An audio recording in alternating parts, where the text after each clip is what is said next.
the North Gate in West El Camino. This victim was in her car over by the Baskin Robbins at North Gate in West El Camino. They came up at gunpoint, tried to steal her stuff, and tried to start her car. The car wouldn't start. They tried to drag her back to the car. She broke away, ran. They chased her for a little bit, but she got away, and they ended up taking things from her car after she was gone. 4700 block of Natomas. 15-year-old girl was walking down the sidewalk behind the Coles. Blue car pulls up. A couple people get out of the car at gunpoint and take her purse. 2954 Flora Springs Way. I think some of you that get my daily probably have heard about that. That's a vacant, like repo type house. Suspects calling a pizza order. Pizza delivery guy shows up. They get him inside the house at gunpoint, take his money, his pizza, and his car. We have recovered that car, and we have arrested a few people on that case.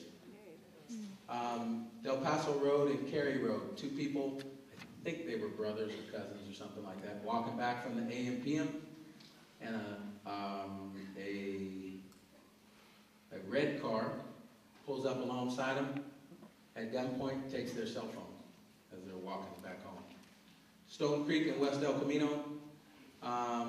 There was 3 victims, 2 girls and a guy, all juveniles, walking.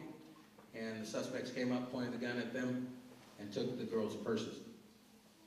Mill Creek in Truxell, guy was walking back from Bel Air, and a young man walking past him snatches the phone from him, takes out a gun, takes his wallet. A car pulls up, a red car, possibly a Mitsubishi Galant, something along those lines, picks him up, and they drive off. Several people in the car.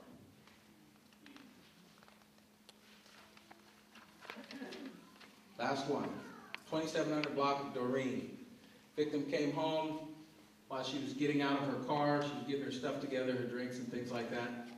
Suspect came up at gunpoint, told her to give him his purse, ultimately took her purse and ran off. So those are kind of the general descriptions of those things. Let me just tell you where we're at. I can tell you for the last 2 or 3 weeks since these, very shortly after these began, both of our SWAT teams have been working in the Natomas area on this.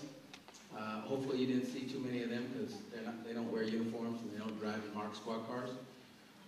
You'll see our traffic unit out here. That's why they're out here. Sooner or later these guys got to get on the street and drive somewhere.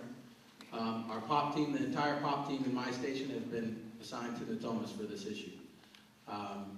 And also our parole intervention team and our patrol teams are all, this is our #1 issue in my station entirely, to bring this to an end.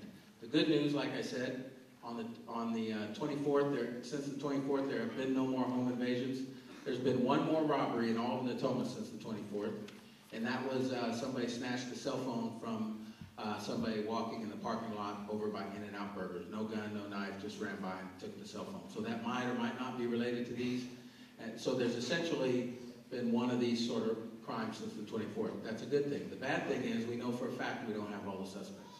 There could be anywhere from 3 to who knows how many more that are still out there that committed some of these home invasions and some of these robberies. Some of these people that committed the robberies very well could also be committing some of the home invasions and vice versa. They're not getting very much, and just my personal opinion, be part of the reason they're doing this is just to be a bad guy, to show how tough they are and that they can stick a gun in somebody's face. So with that in mind, we have arrested 7 people so far. 1 on the 16th, after those North Gate, West El Camino type robberies. 1, there was multiple suspects on that. We've arrested 1 on that. And then 6 others. 4 of them were 2 Saturdays ago, late at night. 1 of them was last Tuesday, and 1 of them was last Wednesday. The youngest was 15, and the oldest was 19. So now you know why I introduced Lynn Corbett. Because, people will ask, well, if we had more cops, we could stop this. Or this would have never happened. Well, this is just my personal opinion, so don't look at the chief when I say this. He might be swinging at me or something. But my personal opinion is, sure, I don't think anybody in this room right now would deny that we'd love to have more cops. I'd take, you couldn't give me more cops than I'd tell you to stop. I'd take them until you were tired of giving them. But, you know, sometimes that's just not reality. The second thing is, we could add more cops all day. That's not going to change the fact that a 15-year-old wants to stick a gun in your face and rob you. It might help us catch them, might help us catch them quicker, but it's not going to change whatever happened in his life that makes him want to stick a gun in your face. At 15 years old, I can tell you I never thought about that when I was 15. Of course, my mom was in my house and she would have stuck a gun back in my face or something. I don't even want to think about what would happen with that. Just before I get into some of these tips that you have, I just want to give you some perspective on where we're at right now. Again, the good things that haven't happened since the 24th, but if we stop now, there's still people out there that maybe they're just laying low for a minute. Hopefully when they see all this coverage on the media and see how many people are in this room that are part of catching them, they'll stop for a long time. But while they're stopped, I want to go arrest them. So let's